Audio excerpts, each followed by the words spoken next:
Bonjour, ici Cléo Maheu. J'ai la chance d'accompagner des entrepreneurs et leurs équipes de direction dans la croissance de leur entreprise depuis des années. Et j'avais envie de créer un podcast, Histoire d'hypercroissance, où on prend le temps d'échanger, de comprendre leur histoire, souvent leur parcours atypique, mais surtout de comprendre la différence qu'ils font dans la vie des gens. Dans cet épisode, j'ai le bonheur de recevoir Carl Durocher qui est à la tête de l'agence Gros. Carl est un être exceptionnel qui n'a pas peur de dire les vraies choses. Il a fait un beau cheminement personnel, entrepreneur à son tout jeune âge en construction. Il a été en Amérique du Sud pour vraiment apprendre à se connaître. Parcours vraiment inspirant. Et aujourd'hui, il est à la tête de Gros avec une belle équipe de plus de 30 personnes où il met au service les technologies pour aider les humains et les entreprises vraiment nichées dans la construction à devenir le plus efficiente possible et atteindre leur objectif de croissance. Parcours super génial et il nous parle vraiment de la culture et de l'importance de la transparence. Un bel épisode comme je les aime. Alors sur ce, je vous souhaite une bonne écoute.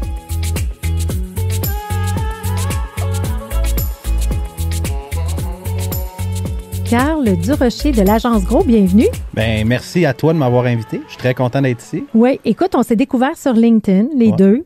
Puis à un moment donné, on chattait sur une réponse quelconque. Et puis, je me suis dit, wow, ce serait le fun de l'inviter au podcast. Bien, merci encore. Puis justement, je discutais avec ton collègue à savoir comment on s'était parlé. Puis finalement, c'est grâce aux médias sociaux. Exactement. Yes. Oui, on s'est connus. Et par pur hasard, on cherchait des experts de Monday.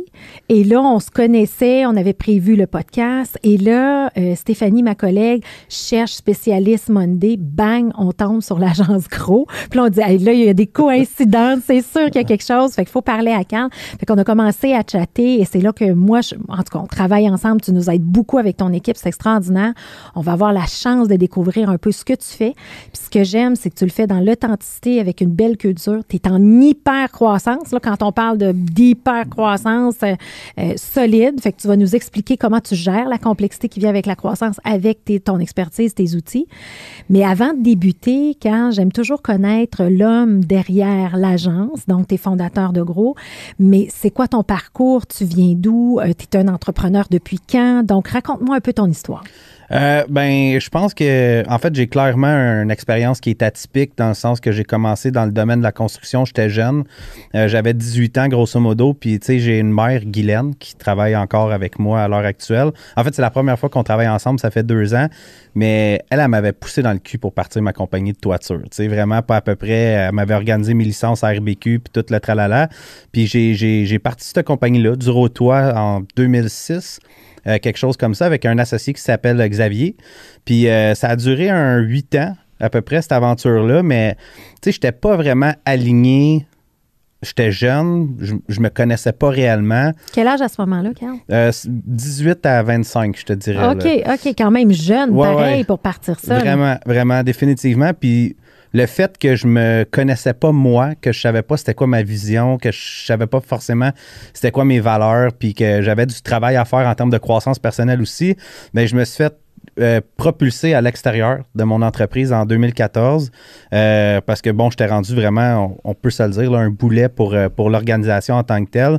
C'est là que j'ai un certain déclic qui s'est fait dans ma tête de me dire, OK, ma façon de penser, ma façon d'être, ma façon de faire aussi est désalignée. Mais désalignée comment? Tu sais, dans le sens que, tu sais, là, ce que tu dis, c'est que tu n'étais pas faite pour ce type de business-là? Ou tu sais, comment tu le vois avec tes yeux d'aujourd'hui? Je pense que j'aurais été faite pour aucune entreprise, dans le sens que j'étais un visionnaire, mais j'avais pas les outils. Puis quand je parle d'outils, là, je parle à l'intérieur de moi pour être capable d'accomplir quelque chose positivement. Tu sais. OK. Fait que... tout simple, pour plein de raisons que je ne rentrerai pas si en profondeur pour ça, parce que ça reste une grosse introspection que j'ai faite sur très longtemps. Mais à la base, je pense que les entrepreneurs qui réussissent, c'est qu'ils comprennent pas parfaitement, mais ils comprennent qui ils sont. C'est dans quoi ils sont bons, dans quoi ils sont pas bons, sont authentiques envers eux-mêmes, sont capables de faire face à la vérité comme qu'elle est, puis tu sais, d'affronter les choses telles qu'elles sont. Fait que moi, je faisais beaucoup d'évitement, souvent, tu sais, suroptimiste. Fait que c'est à force de faire sais, comme de 2014 à 2016, on pourrait dire, là, 2 ans après mon divorce d'entreprise, parce que, bref, ça a été un divorce aussi. Puis c'est un deuil aussi, on s'entend par la suite, là, tu sais. Pas tant l'entreprise, honnêtement. OK. Plus un genre de deuil sur qui je pensais que j'étais. Tu sais, un certain standing, de dire, OK, moi, je suis cool parce que ça fait comme un bout chez ma business, puis, tu sais, ça arrive nord, on était quand même connus, puis blablabla, tu sais, mais c'était plus un deuil de dire, OK, la personne que je pensais que j'étais, finalement, n'était pas si cool, tu sais. C'est plus là que j'ai eu un deuil à faire. Ça a été très souffrant, là, je te le cacherai pas, pendant... j'ai vécu cette souffrance-là, justement, au Panama, je suis parti 1 an, puis... C'est ça, la décision de partir seul, dans le fond, t'es parti seul... En Amérique centrale. Exact. Tu sais, je me suis vraiment, tu sais, on pourrait dire, poussé. Là. J'ai calcé mon camp, puis je suis parti là-bas pour faire un méga reset, là, je te dirais. Tu sais, j'avais 250$ US par semaine. J'étais habitué de vivre dans un certain lifestyle de luxe, là, on pourrait dire.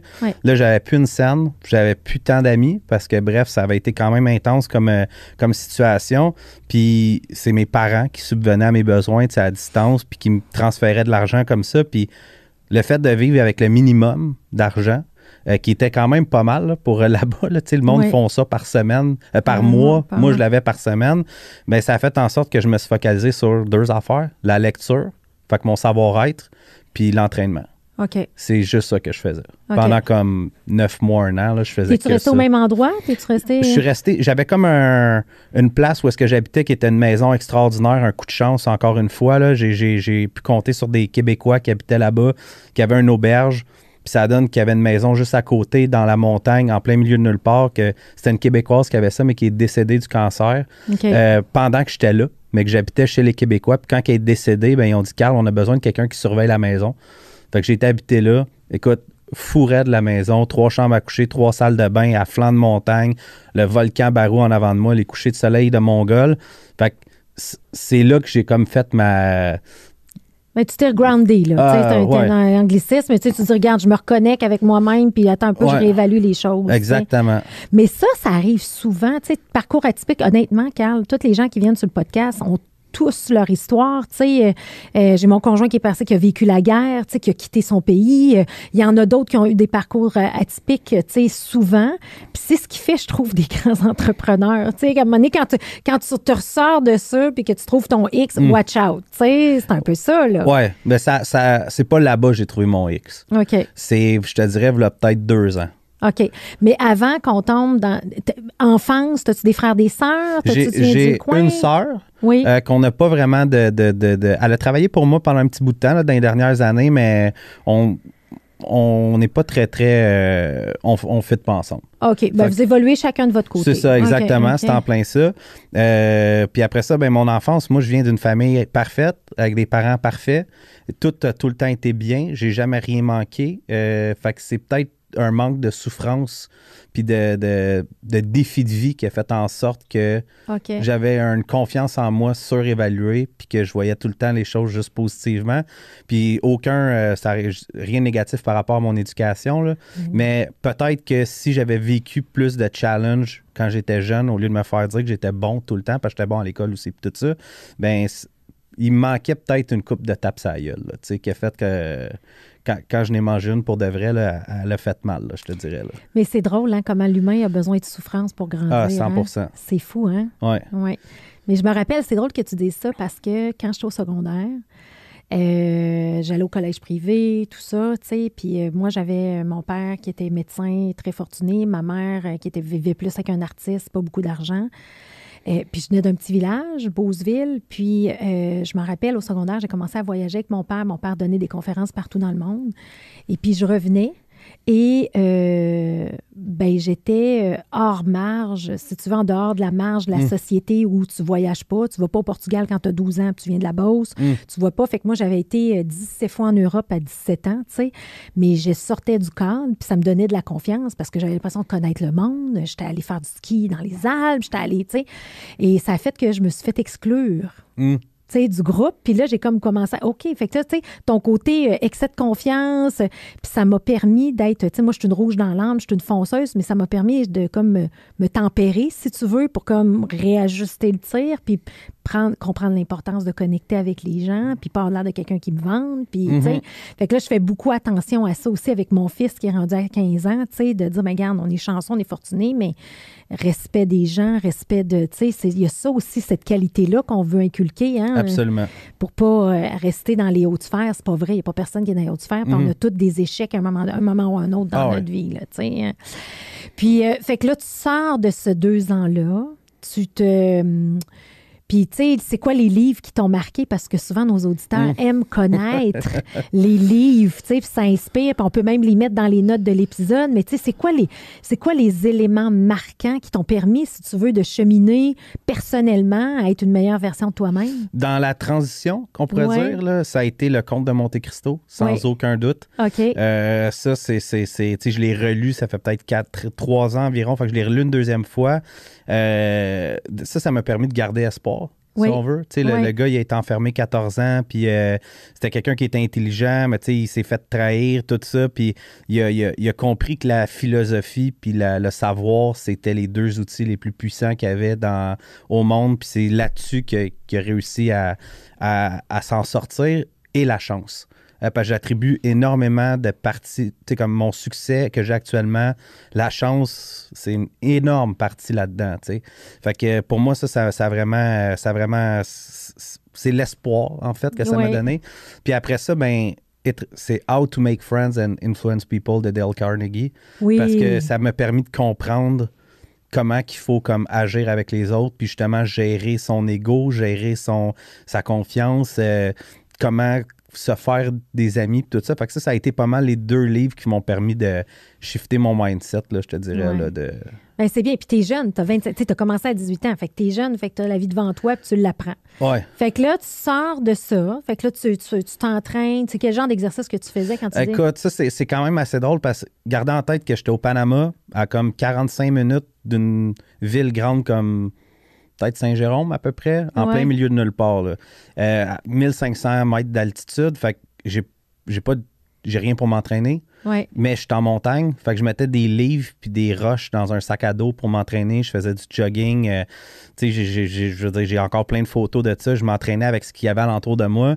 Puis la vitesse à laquelle je me suis mis en forme, ça n'a aucun rapport. Là, parce que c'était mon seul focus, dans le fond. J'étais arrivé là, j'étais une vidange. Là, je veux dire, j'étais détruit complètement. Ça a pris comme 3-4 mois avant que je commence à m'entraîner. Mais en 4 à 5 mois, c'est comme je suis rendu que je pouvais presque courir des marathons. Mon mindset, il avait complètement shifté. Fait que je m'entraînais pas mal avec ce qu'il y avait alentour de moi. Fait que tu as pris soin de ton corps, qui est vraiment, qui te donne, qui te procure le bien-être. Après ça, tu as pris soin de ton âme et de ton esprit en lisant des livres. Exact. Et là, tu reviens. Oui, là, je suis revenu pendant 3 mois. Je faisais pas grand-chose à part m'entraîner chez mes parents, puis j'habitais avec un ami qui s'appelait Julien. Je m'entraînais encore, je lisais des livres. Puis là, j'ai commencé à envoyer des CV pour travailler pour des couvreurs, mais je cherchais une job de directeur général, vu que je connaissais quand même la chose. Fait que c'est sûr que les gens étaient intéressés. J'ai un certain charisme. Quand je parle, je veux dire, je suis bon, ça se passe bien, là.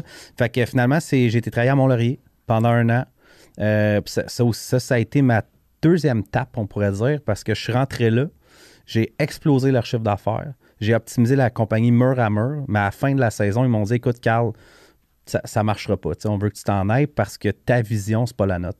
Nous, les fins de semaine, on veut faire du bateau. Moi, j'étais rendu dans des délires, là. Complètement. Fait que j'avais pas eu l'empathie de comprendre c'était quoi les limites de mes employeurs. Encore une fois, j'essayais de pousser les choses à ma vitesse, comment que moi, je voulais que ça se passe. J'avais fait vraiment une bonne paye cette année-là. Là. C'était comme salarié. Là. Je pense que j'avais fait comme 160, 170 000 parce que je faisais du porte-à-porte les fins de semaine. La semaine, je faisais comme je travaillais à côté puis j'étais payé au rendement à 100 000 %. Puis ça m'a pris comme... En une saison, j'ai fait ça à peu près 150, 170 000 de salaire, puis j'ai tout flobé en dedans de 8-9 mois après. OK. Fait que là, je me suis dit, OK, j'ai refait la même erreur. C'est là vraiment que je me suis dit, OK, c'est bon. Là, ça fait 2 fois que je fais la même erreur. Celle-là est vraiment moins souffrante.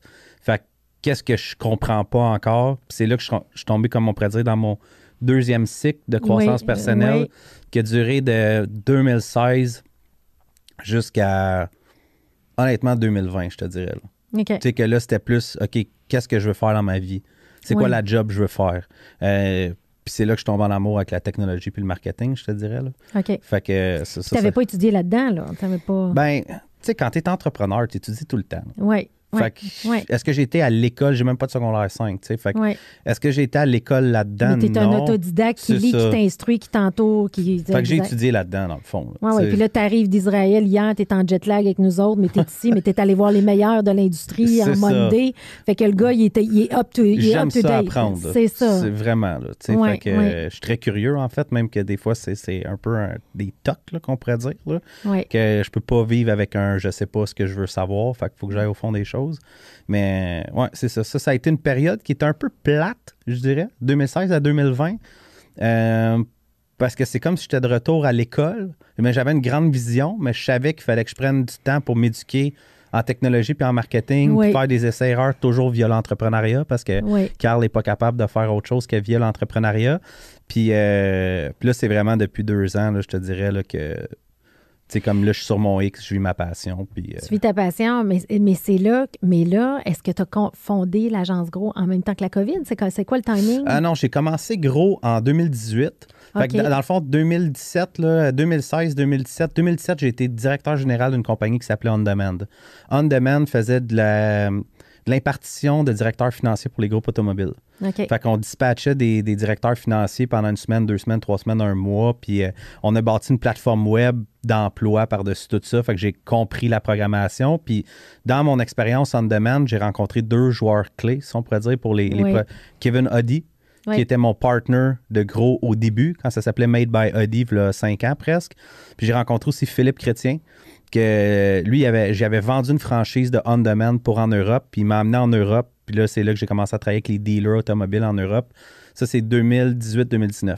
OK. Puis là, ça t'a amené à beaucoup voyager, puis à un moment donné, c'était peut-être trop aussi. Là, ben, c'est un peu ça, ouais. C'est que c'était vraiment trippant. Là. Tu sais, je te le cacherai pas. Je travaillais avec les plus grosses entreprises au monde, puis on était crissement bons. Pourquoi on était bons? Parce que l'Europe était en retard. Okay. Fait que, on arrivait avec des concepts. En retard en technologie, puis.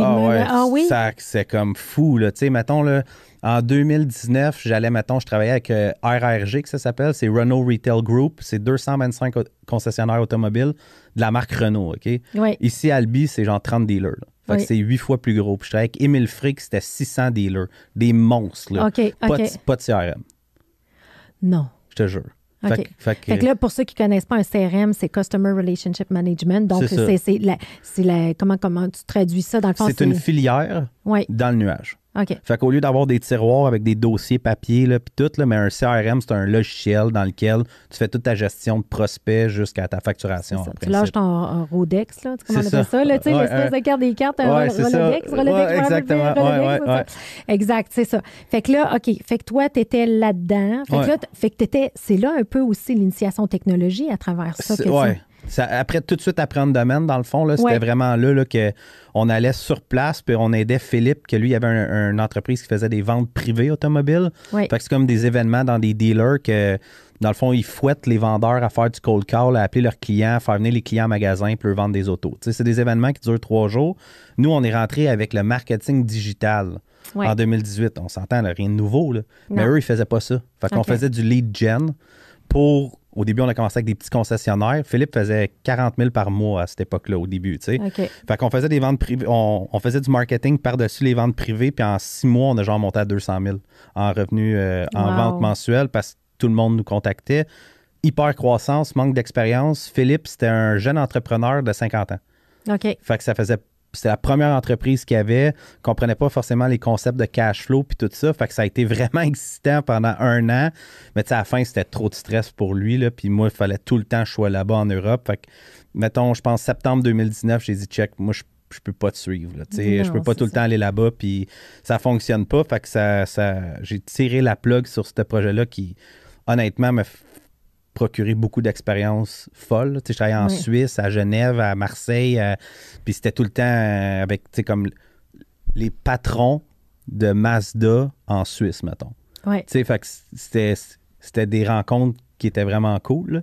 Fait que là, c'est là qu'on a poussé le marketing puis la technologie à un autre niveau, puis quand je suis revenu d'un de mes derniers voyages là-bas, puis que je voyais que ma blonde, ça commençait un peu, veut pas, à peser, j'ai lu un livre. Encore une fois, là-bas, dans l'hôtel Napoléon à Lyon, qui s'appelait Sell Like Crazy. de Sabi Suri. Puis j'ai lu ce livre-là, puis c'était tout ce que j'avais appris dans mon aventure dans l'automobile, tu sais. Puis je me disais, OK, gars, je focalise sur le Québec. Puis ça, c'est là que ça a shifté vraiment. Fait que j'ai renommé l'entreprise Made by Audi à Gros. Kev, il est parti. Oui. Là, il est de retour dans Gros, Kev, en ce moment, en tant qu'employé. Puis c'est là que vraiment, je me suis dit, OK, on consacre vraiment notre focus sur le marché québécois, mais je n'étais pas encore dans Monday là, en 2019 tant que ça. J'utilisais Monday depuis 2016 dans tous les projets que je faisais, mais je n'étais pas focus Monday, j'étais plus focus marketing automatisé. Comme comme le marketing digital, tu avais de l'expérience là-dessus, puis là, tu dis, regarde, on va éduquer, on va informer les gens, tout ça. Ouais. Et puis, le nom, GRO pour Gros, peux-tu nous donner d'où ça vient? Oui. Ben, c'est avec un de mes amis, Simon Marseille. J'étais à Québec, juin 2020, oui, exactement. Puis là, tu sais, Kevin est parti. Made by Audi, c'était Kevin Audi, c'était son nom de famille, puis tout. Fait que j'ai pensé à un concept, mais j'ai pensé d'appeler ça Gros. Tu sais, mais moi, c'était Gros. J'avais même pas pensé à gros tant que ça, tu sais. Puis on était au resto, puis on s'est mis à décliner tout ce qui était possible de faire avec ce nom-là. On a enlevé le W, puis on a dit, tiens, voilà un nom de compagnie. Puis j'ai renommé l'entreprise, j'ai refait mon site Internet, puis là, ça fait bien du sens, là, je te dirais. Puis, tu sais, hier, pour me préparer à l'entrevue, je regardais un peu, tu sais, tout votre site web, tout ça. Puis, tu sais, c'est la technologie, c'est gros, tu sais. J'aimais le concept. Tu sais, c'est vrai que c'est gros pour les entrepreneurs en ce moment. Puis, c'est ça aussi que je veux qu'on décortique. Mais, tu sais, justement, là, tu sais, fait que là, tu renommes la compagnie en quelle année, ça? En 2020. 2020. C'est ça, juste pour être sûr. 2020. Oui. C'est 2020, genre juin 2020. Puis, c'est quand j'ai renommé l'entreprise que genre tout s'est mis à exploser. Là, fait que c'est là que tu as retrouvé ton X? C'est vraiment là, c'est depuis 2020 vraiment là, que même comme septembre 2020, genre à peu près que j'ai une vision. Puis je suis capable de la mettre en place parce que j'ai lu des livres sur comment mettre ma vision en place. Puis la culture d'entreprise, tu sais, comme à quel point c'est important, genre, c'est ce qui fait la différence, dans le fond, entre être capable de scaler à 300% par année ou non. C'est pas tes processus, là. C'est même pas ta liquidité. C'est juste ta culture. Fait que, aussitôt que j'ai comme catché qui je suis, ce que j'aime, mes forces, mes faiblesses, avec la culture d'entreprise, après ça, je pourrais partir une compagnie de whatever, de caméra, mettons, puis j'appliquerais ce que j'ai compris en termes de culture d'entreprise puis de mécanique, c'est comme avec scaling up puis tout ça, que après ça, c'est go, là, on le fait puis ça fonctionne. C'est un peu ça que je me rends compte à l'heure actuelle, c'est que tout fonctionne. Là. C'est ça. Puis là, tu pars ça. Puis là, tu sais, quand on dit que tu es en hypercroissance, tu sais, tu as vécu 300% de croissance. Là, tu es rendu à plus de 35 employés, je pense. Là, ça, en un an, toutes les entreprises confondues, Oui, c'est ça. Fait que ça a été, tu sais, ça a comme triplé quasiment, là. Fait que là, on veut comprendre, tu sais, parce qu'il y a sûrement des entrepreneurs qui s'identifient à toi, tu sais, qui sont peut-être, tu sais, puis souvent, tu sais, quand on parle d'hypercroissance, c'est que faut que tu aies une clarté de ton modèle d'affaires actuel. Faut que tu saches justement où tu t'en vas. C'est quoi ton ADN que moi, j'aime appeler? C'est quoi tes valeurs? C'est quoi ta raison d'être? C'est quoi ta vision? Vers où tu t'en vas? Que nous, on appelle le BHAG, le but hautement d'assez grandiose. C'est où tu t'en vas? Quand ça est clair, sky's the limit parce que tu as les bonnes fondations dans ton organisation.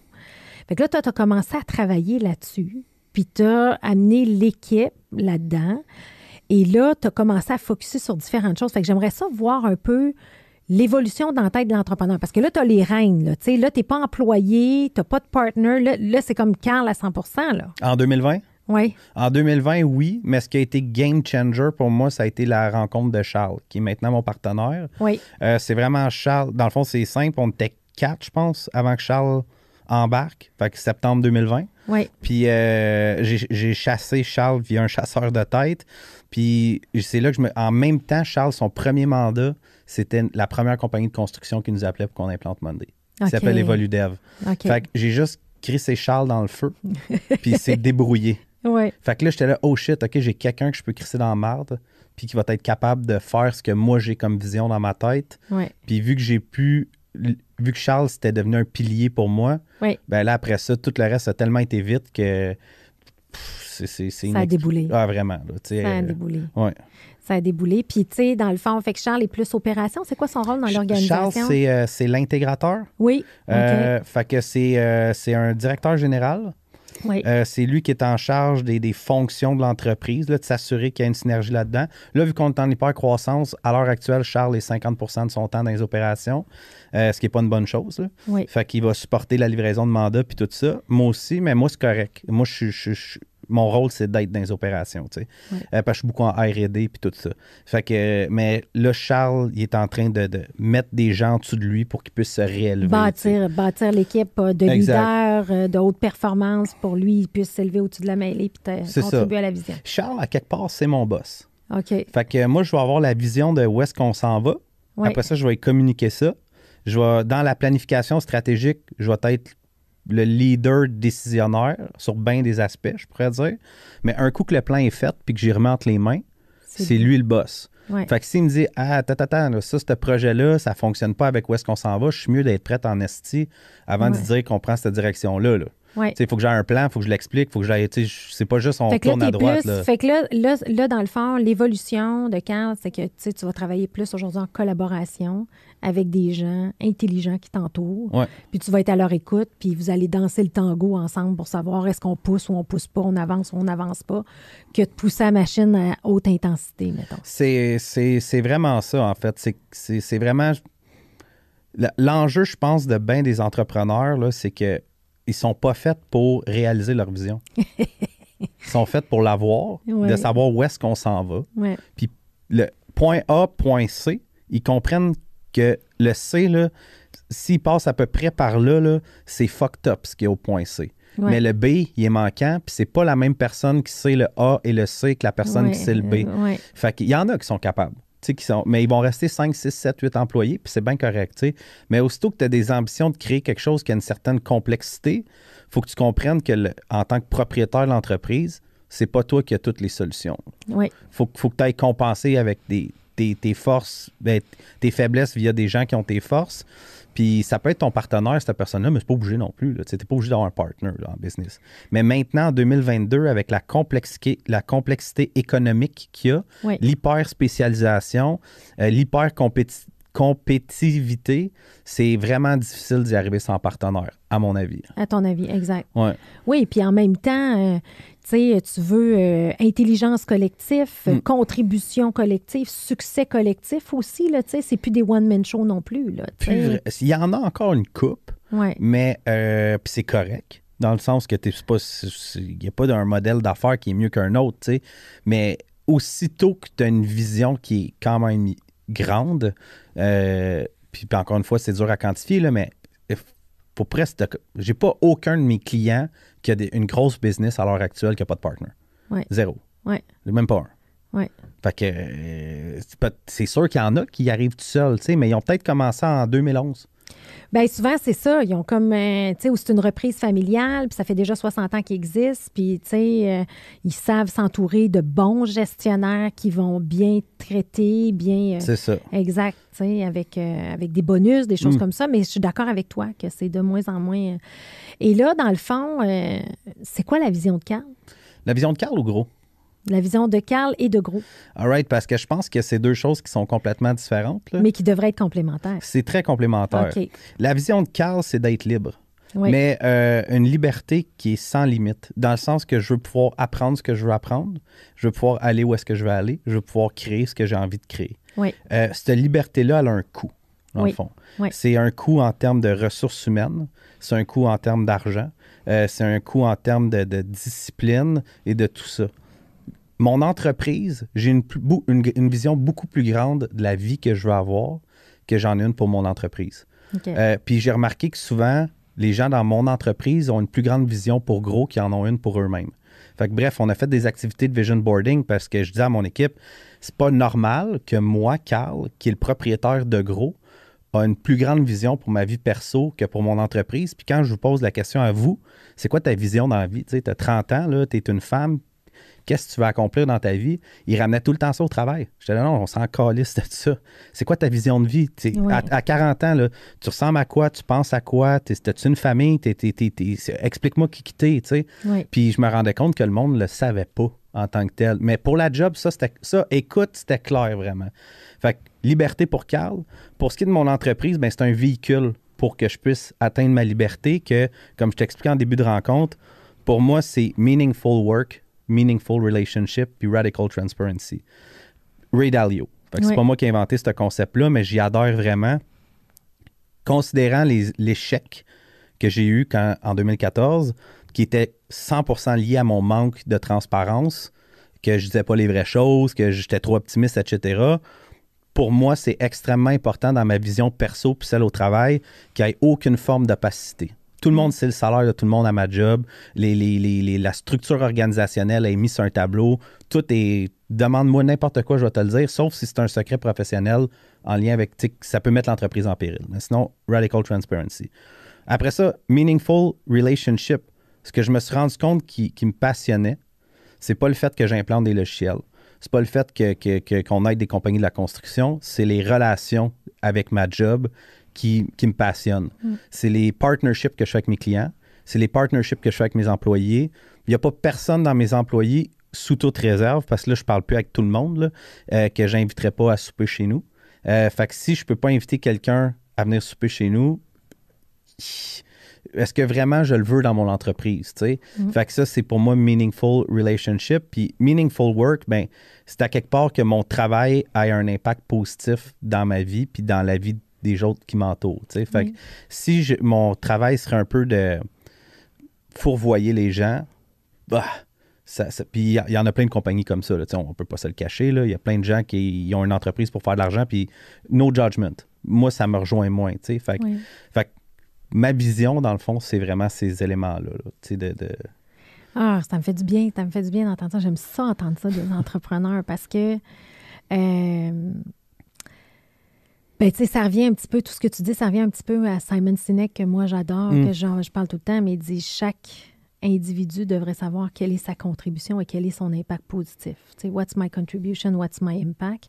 Doit le savoir d'un point de vue personnel, puis après, c'est quoi la contribution dans l'organisation pour donner du sens. Fait qu'on s'entend-tu qu'aujourd'hui, en 2023, on a besoin de sens? Tu sais, puis moi, je suis un peu comme ça. Tu sais, c'est pour ça que j'ai évolué dans mon modèle d'affaires de dire, je veux impacter un plus grand nombre d'entrepreneurs. J'ai créé le mastermind, mais les gens qui sont dans le mastermind, c'est tous des gens que j'apprécie énormément, que j'aime vraiment, que j'ai de la gratitude le matin quand je me lève, dire je travaille avec ces gens-là extraordinaires, des entrepreneurs extraordinaires qui veulent croître, mais jamais au détriment du bien-être collectif. Tu sais. Mais par contre, ils ont de l'ambition.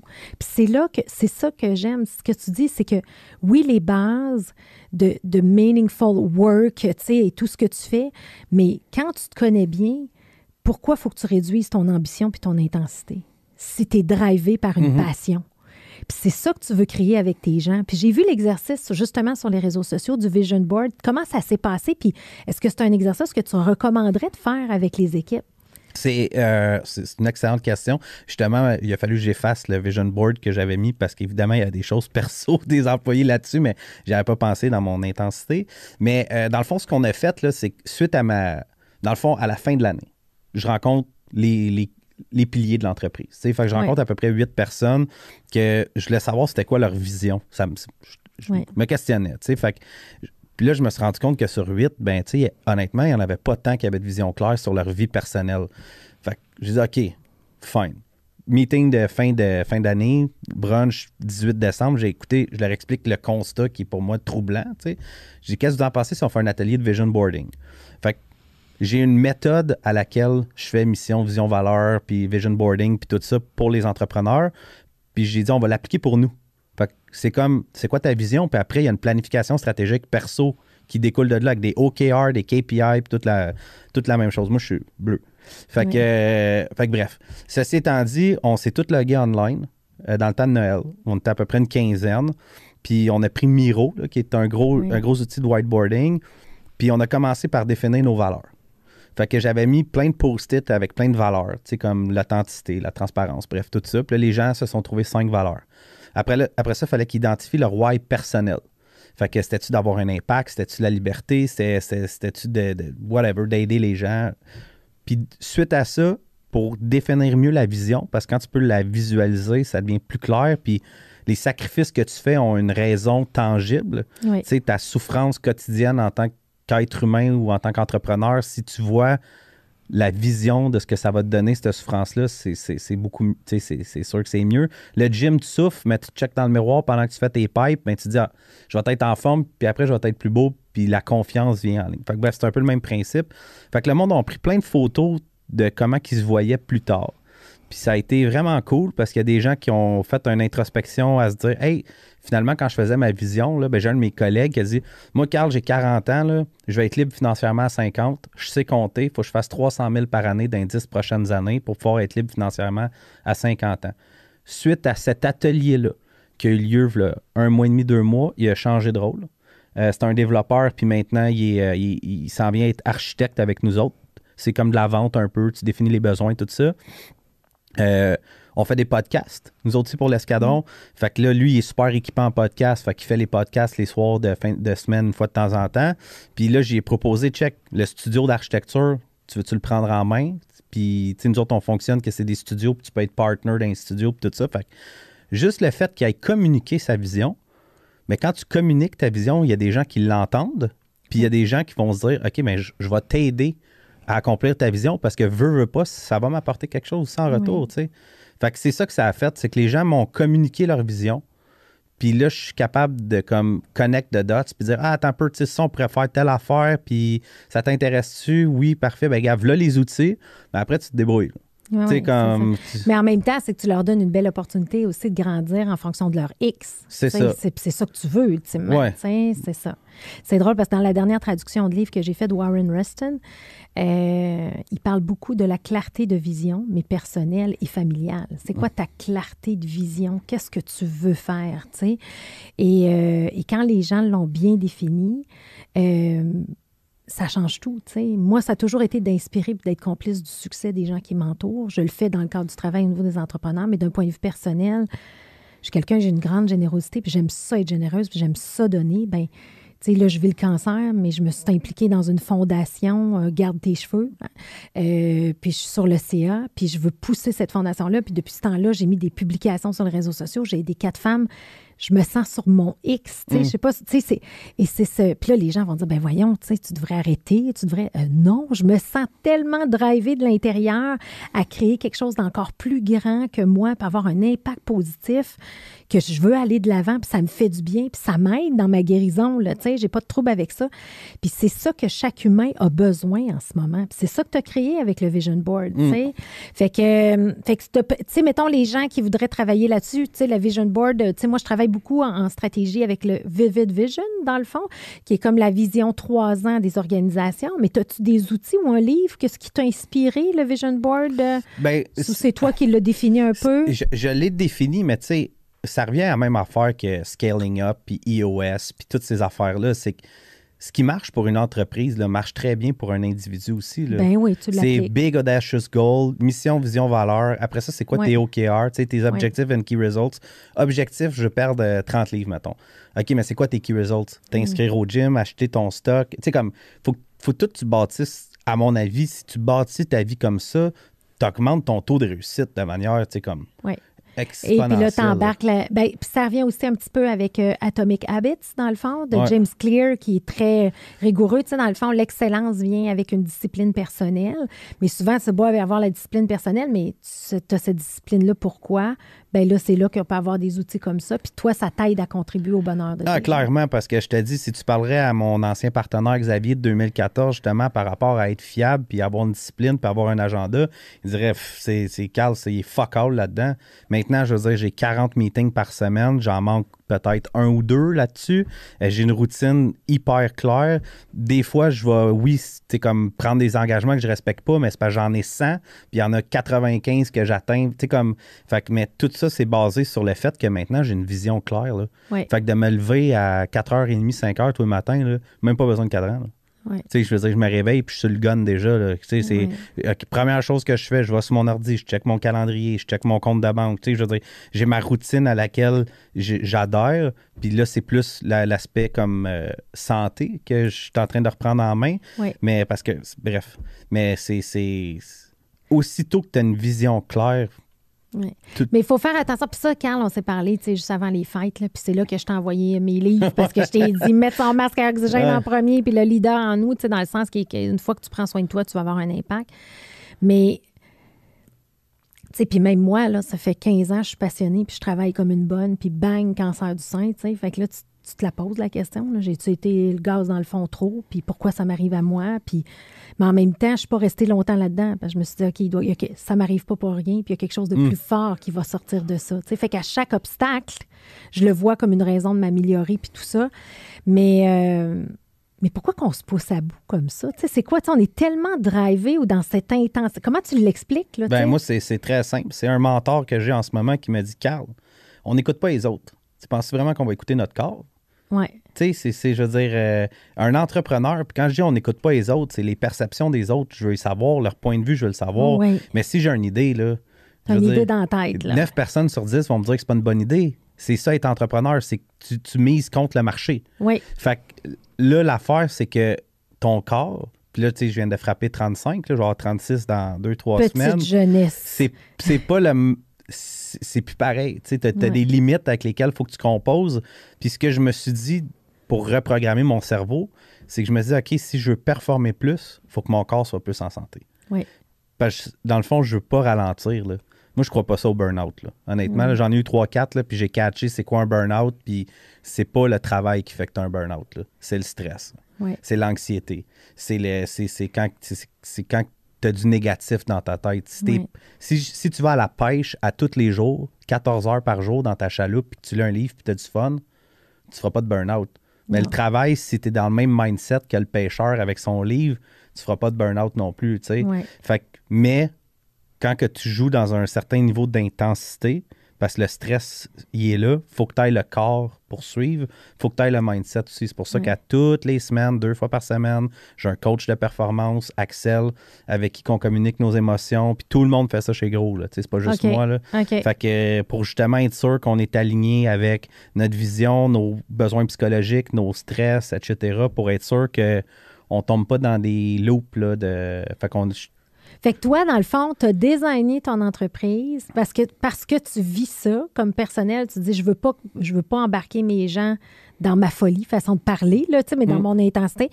Que là, tu t'es mis des mécanismes en place pour prendre soin et assurer le bien-être de tes employés. Oui, c'est ça, je pense que en fait, c'est la partie la plus importante que je pourrais communiquer avec les entreprises, c'est ça, OK? Micro-parenthèse, je suis une entreprise qui est subventionnée. Dans le sens que les services que je livre sont subventionnés en grande partie, puis je reçois des subventions en ce moment parce que je suis en technologie. Fait que c'est sûr que ça pèse dans la balance, cet aspect financier-là, qui fait en sorte que je peux me permettre de faire ce que je vais expliquer. Dans le fond, moi, je suis quelqu'un qui est très peu le canal émotion. J'ai de la misère à le comprendre. Oui. Quand je viens de la construction, quand j'ai fondé mon agence, j'avais des filles, je les faisais tout le temps pleurer, mais je suis pas un gars méchant. Fait que tu comprends, c'est juste que j'alignais mal mes trucs. Fait que à force de lire des livres puis tout ça, je me suis dit, OK, je vais créer un système dans mon entreprise pour que mes employés soient gérés comme des athlètes haut niveau. Fait que dans le fond, à tous les vendredis, on a des rencontres dans lesquelles les gens vont communiquer leurs émotions. Fait qu'il y a 6 émotions qu'ils peuvent choisir. Ils vont communiquer leur niveau de stress sur 5, puis ils vont communiquer leur workload sur 5 dans ces rencontres-là. Parce que si c'était pas factuel, si tu communiques avec moi puis que tu vis une émotion puis tout, je vais essayer de te trouver une solution. Pas payant, tu sais. Oui. Fait que ce système-là me permet... Puis il y a quelqu'un qui anime ces rencontres-là puis tout ça. Fait que je suis capable de voir à toutes les semaines l'évolution du stress puis des émotions de mes employés. OK. Fait que ça, c'est un aspect. Après ça, à toutes les semaines, il y a Axel, qui est coach en performance chez nous puis qui est formé en PCM, Process Communication Model. Moi aussi, je suis formateur là-dedans, j'ai juste jamais pratiqué. Lui, il va s'assurer que les communications entre les gens sont bonnes. Puis, il va aussi voir s'ils ont des stress ou si leurs besoins psychologiques personnels sont comblés. Fait que c'est un peu un truc de couleur, là, comme on parlait une couple de fois, à toutes les semaines. Okay. Après ça, une fois par mois, il va y avoir une évolution plus macro qui va être faite. Est-ce que les communications chez Gros sont bonnes? Est-ce que justement tes besoins psychologiques personnels sont comblés? Au travail sont comblés? Est-ce qu'en ce moment, ton rôle chez Gros, t'es à la bonne place, etc. Fait que ça, c'est juste l'aspect Axel, mais on le pousse plus loin aussi sur d'autres aspects. Là où je veux en venir, c'est que cette data-là me crée des graphiques dans lesquels je suis capable d'avoir l'évolution des émotions chez les gens. Est-ce qu'ils sont scared? Est-ce qu'ils sont mad? Est-ce qu'ils sont sad? Est-ce qu'ils sont joyful? Sont-ils powerful? Sont-ils peaceful? Data, là. Après ça, je suis capable de voir le niveau de workload. Est-ce que les gens considèrent qu'en ce moment, ils ont trop de travail? Est-ce qu'il y en a qui considèrent qu'ils n'ont pas assez de travail? Même chose au niveau du stress.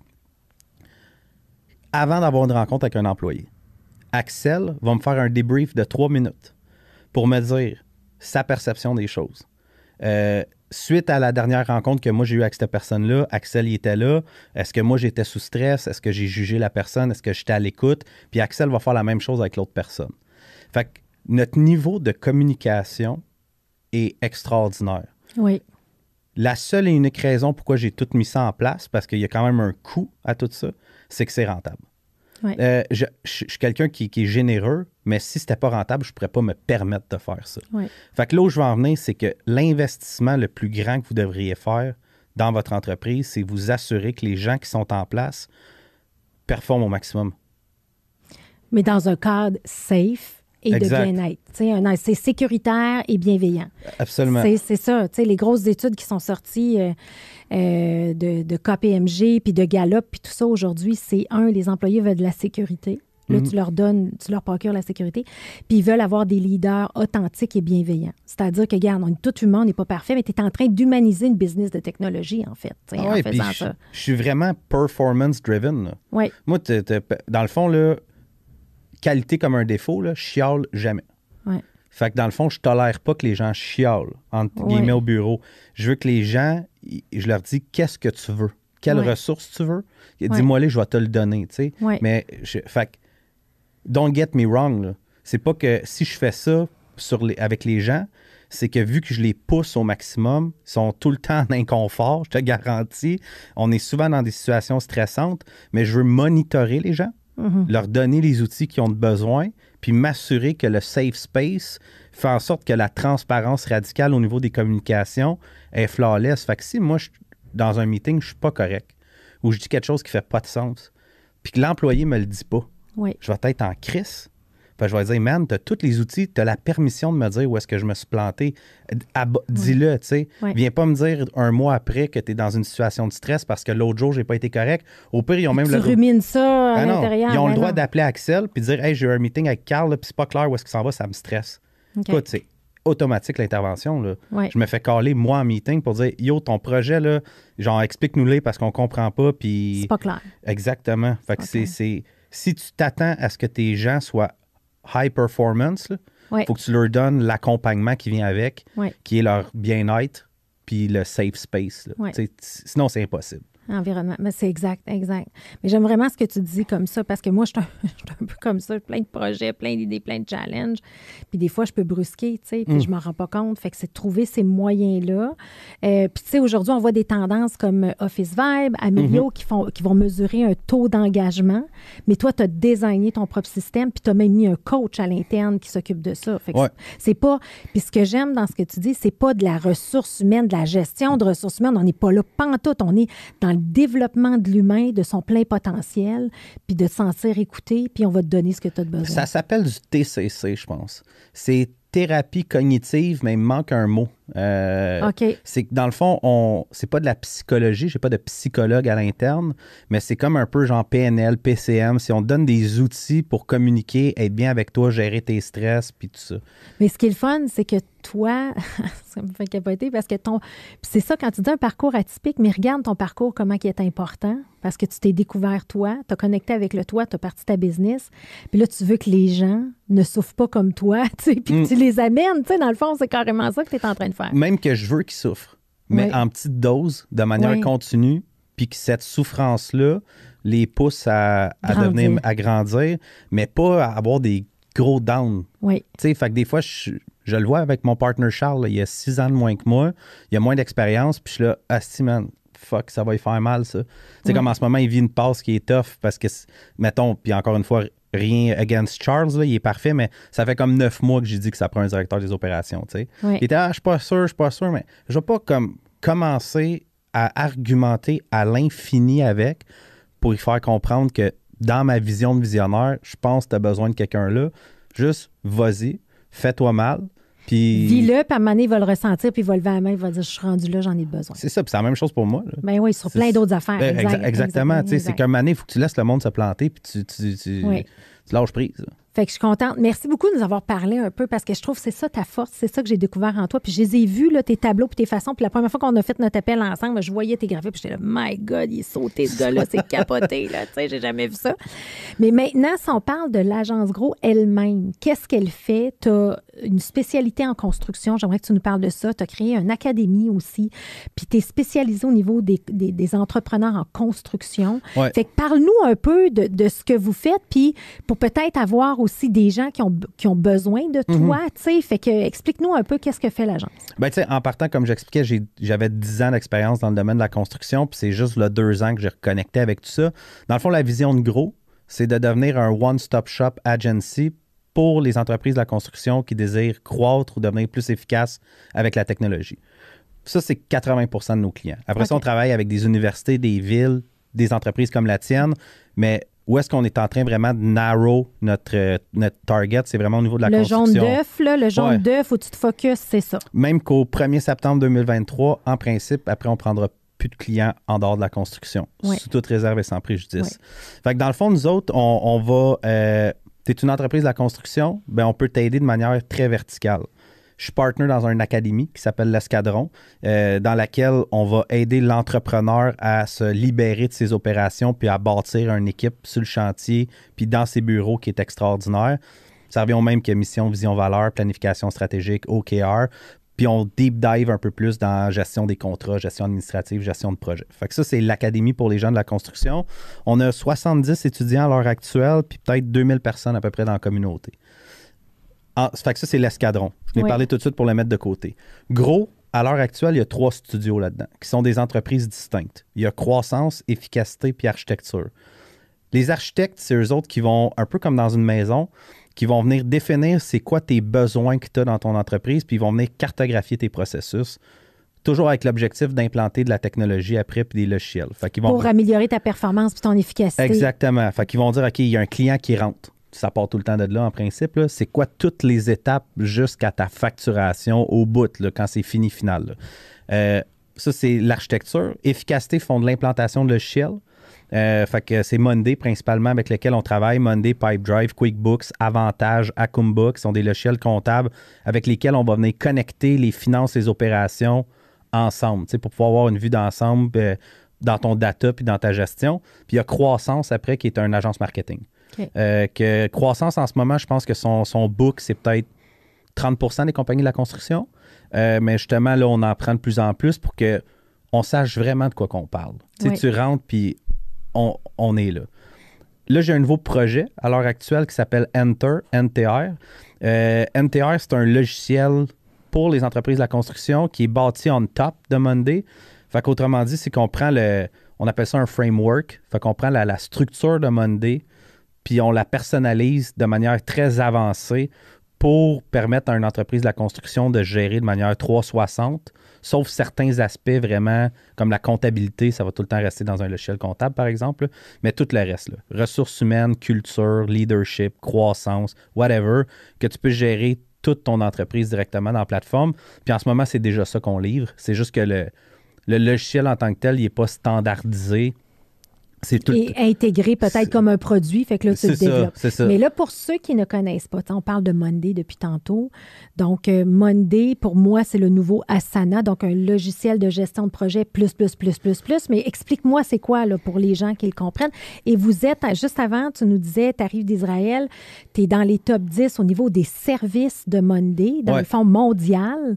Fait que parle-nous un peu de Monday, c'est quoi? Monday, c'est ils se sont autoproclamés, comme Napoléon l'a fait quand il s'est autoproclamé empereur, WorkOS. Fait qu'un WorkOS, ça veut dire Work Operating System. Sur ton téléphone, tu as iOS, qui est le système d'exploitation de ton téléphone, tu as Android, etc. Monday se sont dit, nous, on va créer un système d'exploitation pour une entreprise. Fait qu'autrement dit, c'est le cerveau puis la colonne vertébrale de ta business. Puis après ça, tu vas venir y greffer certains organes. Comme exemple, ton logiciel comptable. Oui. Fait que l'information va passer de ton logiciel comptable à Monday. Puis dans Monday, tu vas pouvoir faire ta gestion de projet, ta gestion budgétaire, ton envoi de PO, de purchase order, ton envoi de facture, ton time tracking, ta gestion des ressources humaines, whatever, tu sais. Fait que c'est vraiment là que toute l'information va se traiter, va se gérer, va se dispatcher, puis dans laquelle tu vas vraiment communiquer aussi à l'interne. Là. Fait que ça se trouve à être ton hub, là, ton centre de commandement de ta business. Mais ça remplace un ERP? Ça remplace un ERP dans certaines conditions. Si tu es dans du manufacturier, je te dirais que Monday va pouvoir venir supporter ce que tu fais dans ton ERP. Je prends l'exemple de Prextra, qui est un super bon logiciel, je pense qu'il est fait en Beauce, justement, qui est un ERP qui permet vraiment de gérer la construction manufacturière de quelque chose. Mais il y a certains aspects que Prextra ne couvre pas parce que les ERP sont souvent très nichés à des markets précis, puis ils n'ont pas les budgets de Monday. Monday, ça vaut 7 milliards. Ouais. Fait que là, c'est là que l'utilisation des API pour transférer l'information d'un logiciel à un autre devient super intéressante, par exemple. Okay. Fait que pour le manufacturier, par exemple, je dirais que Monday n'est pas assez puissant pour certains manufacturiers, mais quelqu'un qui fait quelque chose de simple, là, comme du préfab, maintenant. Là, ouais. Bon, mais là, je sais pas... 200 SKU là, différents, puis t'as pas besoin de commander des morceaux de la Chine, que là, toute ta chaîne d'approvisionnement, il faut qu'elle soit dans un système pour être sûr que tu manques pas de morceaux, puis Monday va faire la job, mais nous, on s'est vraiment spécialisé pour les villes, les universités. Ça, vraiment, là, la ville de Laval travaille avec nous autres, Vaudreuil, l'Université de Montréal. Là, ma gang est en Abitibi en ce moment pour l'UQAT. Fait que ville et université, ça va super bien. Mais où est-ce qu'on est en train vraiment de se spécialiser, okay.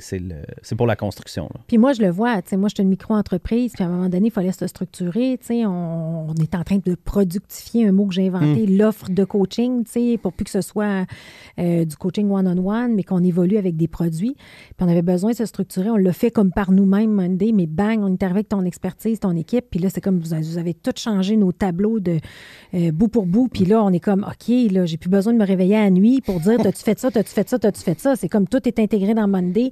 Puis j'ai comme ma liste qui sort. Donc, c'est extraordinaire.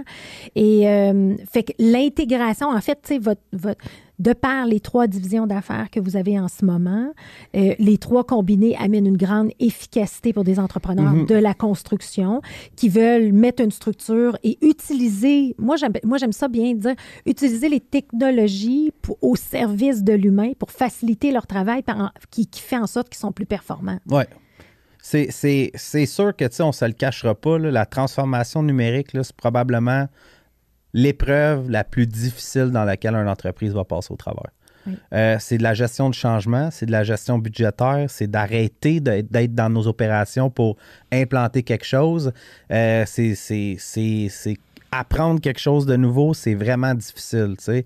Je pense tous ceux qui vous garantissent un ROI dans la première année sont un peu fous. Là. À part si c'est super simple, là, l'affaire qu'on va implanter, mais c'est beaucoup plus sur le moyen terme. Après ça prend une vision aussi. Puis moi, j'aime ça. Puis tu sais, c'est comme des fois les gens, ce que je trouve déplorable aussi, c'est que des fois, bon, là, notre ERP plante, on n'a pas le choix, il faut le changer. Mais il manque de vision. Puis c'est pour ça que Repère numérique, la CDPQ, a été fait de la Caisse de dépôt et placement parce que puis moi, je participe un petit peu à ça pour les aider parce que c'est quoi la vision stratégique que tu as, ta grande vision, ton but hautement audacieux et grandiose, vers où tu t'en vas, et comment tu peux utiliser la technologie pour t'aider à accélérer ce processus-là, tu sais. Puis des fois, on le voit juste comme, OK, ben il faut changer le système, ou tu sais, puis qu'est-ce que tu penses aussi? Moi, ce que je vois beaucoup, c'est on manque de vision ou de roadmap que j'appelle technologique. Tu sais, c'est quoi ton roadmap technologique qui est en lien avec ta vision stratégique? Ça, c'est une chose. Puis quand tu parles d'implantation, la gestion de changement, je trouve que c'est cette portion-là qui est complètement sous-évaluée. Là. Tu sais, on implante de quoi? Puis là, on pense parce que tu mets un switch à on puis que tu commences à payer des frais mensuels, c'est comme le président, c'est beau, c'est fait d'implanter chez nous. Non, on est au balbutiement. Puis tu as 5 à 10 % peut-être qui est implanté. Fait que comment tu vois ça? Bien, premièrement, ça prend ce qu'on appelle un comité de gouvernance. Okay. Ça, tu n'as pas le choix d'avoir ça. Puis là, nous, on ne le communique pas assez auprès de nos clients. Là. Un comité de gouvernance, là, c'est pour une plus grande entreprise. Là, mettons 35 employés. Bon, mais c'est... Tu vas avoir... Je reprends ça du début. Dans Monday, là, on peut tout gérer là-dedans. Tu sais, comme j'expliquais, culture, /RH, marketing, whatever. Ça prend des personnes qui sont responsables de certains modules dans ton système. que ces gens-là vont se rassembler du côté client pour communiquer leurs enjeux, puis où est-ce qu'ils s'en vont. Après ça, ça prend quelqu'un qui a le ownership du projet du côté client, qui va communiquer avec toutes ces personnes-là, puis qui va nous rassembler l'information, puis qui va la communiquer à nous. Si on travaille en silo dans une transformation numérique, c'est un gros calvaire. Ouais, c'est arrivé une couple de fois cette année, là, puis sérieusement, je le prends sur nous parce que je pense que les acteurs de transformation numérique, c'est pas juste d'implanter des logiciels, c'est qu'il faut outiller le client à être capable de vivre sa transformation numérique. 30% des projets de transformation numérique au Québec réussissent. 70% d'échecs. Je veux dire, imagine le cash qui est mis dans les poubelles. Sauf que le 30% qui réussit pogne un edge d'efficacité qui fait en sorte que les autres sont plus capables de suivre. Oui. Je pense qu'il faut qu'à un certain niveau, qu'il y ait plus d'entreprises qui aient de la chance puis que ça fonctionne leur affaire. Fait que c'est brutal à quel point que si tu n'as pas un comité de gouvernance, si c'est pas dans ta planification stratégique, si tu n'as pas prévu le temps que ça allait prendre, si tu n'as pas de leadership dans ta transfo. Tu sais, tantôt, tu as dit quelque chose, je m'excuse de le dire en ondes, mais tu as dit, il reste juste moi qu'il faut que j'embarque dans mon système. Oui. Techniquement, quand le propriétaire d'entreprise n'est pas impliqué dès le départ, on est à 25 de taux de réussite. Oui. C'est le propriétaire de l'entreprise qui doit en premier embarquer dans le système parce que un boss, quand c'est vendu à quelque chose, là, le monde suit. Là. Oui. Tu sais, c'est pareil pour Scaling Up. Oui. C'est comme si tu disais, hey, on a une compagnie de 100 employés, on va implanter Scaling Up dans tel département. Oui. Mais techniquement, tu commences par la direction. Oui. Eux autres adhèrent à ça, trippent, puis après ça, ils poussent par en bas. Tu sais. C'est clair. Fait que c'est mais juste dire, c'est moi qui voulais Monday dans l'entreprise. Oui, c'est correct. C'est correct. Je voulais Monday, mais j'avoue qu'ils sont meilleurs que moi présentement, puis là, il faut que je rattrape le gap. C'est pas, tu sais, ça arrive souvent, puis à un moment donné, on a tous nos focus, puis tout ça, là, mais c'est vraiment difficile. C'est ça, t'as raison. Fait que c'est ça part d'en haut, puis tu peux pas penser que les autres vont le faire. Faut que tu te mettes le nez dedans, faut que tu comprennes, faut que tu veuilles.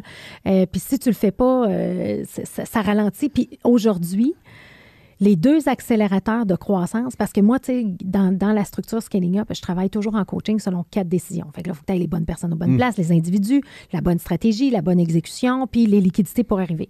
Mais je dis tout le temps, il y a 2 accélérateurs. C'est exactement ce que tu nous as parlé aujourd'hui. La culture va être un accélérateur de croissance et la technologie. Si tu as une culture forte, puis tu es capable d'utiliser la technologie au profit pour atteindre tes objectifs, puis que tu investis le temps et l'argent et tu investis des ressources pour faire ce changement-là, c'est sûr qu'à la fin, tu as un avantage distinctif, puis tu vas avoir une croissance beaucoup plus rapide que les autres. Oui, ça, c'est... Encore une fois, on a fait les Growth Games là, à l'automne. Ça s'appelait les Growth Games 4, qui sont des événements, puis c'est culture et technologie. Fait que, je suis 100% dans ton sens à ce niveau-là. Maintenant, il y a le concept là, de comment ça s'appelle... les entreprises qui ont juste un propriétaire. J'ai lu le livre, là, justement, il y a pas long là-dessus. Company of One. OK. Que c'est des entreprises qu'il n'y a pas tant d'employés, mais que ça génère des revenus substantiels avec une très haute marge de profit.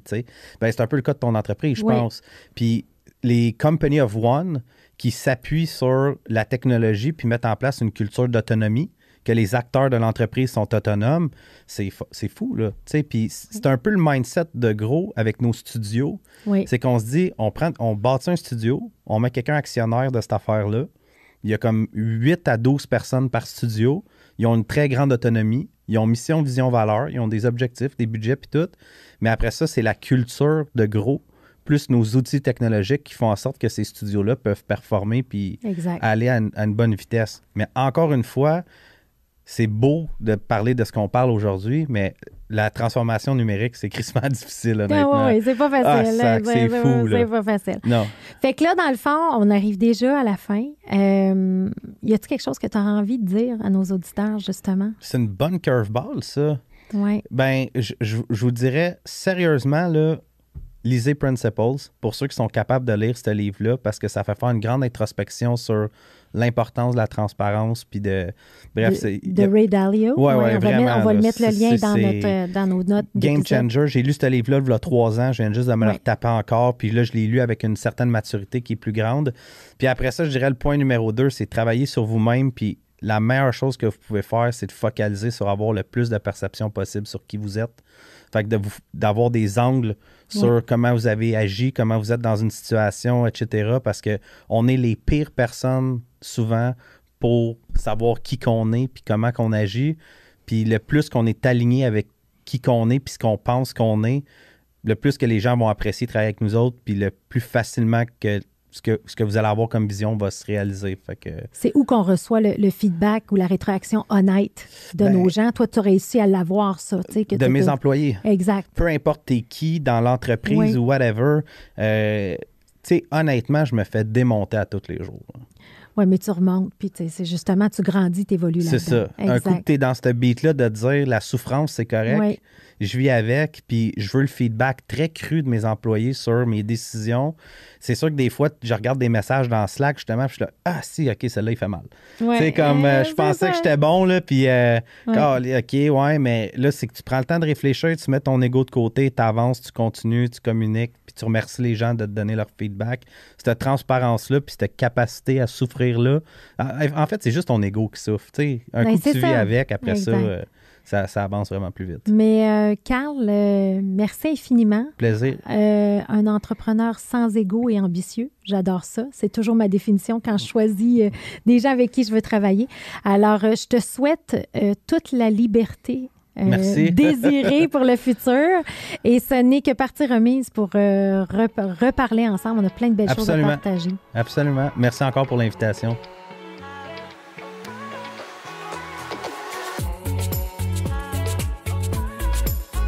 À noter que tous les épisodes sont disponibles en format audio sur les principales plateformes de podcast et aussi disponibles en format vidéo sur YouTube.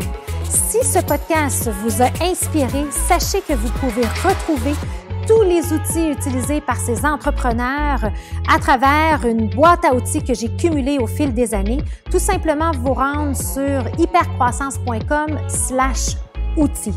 Pour en savoir plus sur Hypercroissance, n'hésitez pas à nous suivre sur les réseaux sociaux. On partage une panoplie d'informations, d'articles, d'outils pour vous aider dans votre croissance sur les réseaux sociaux.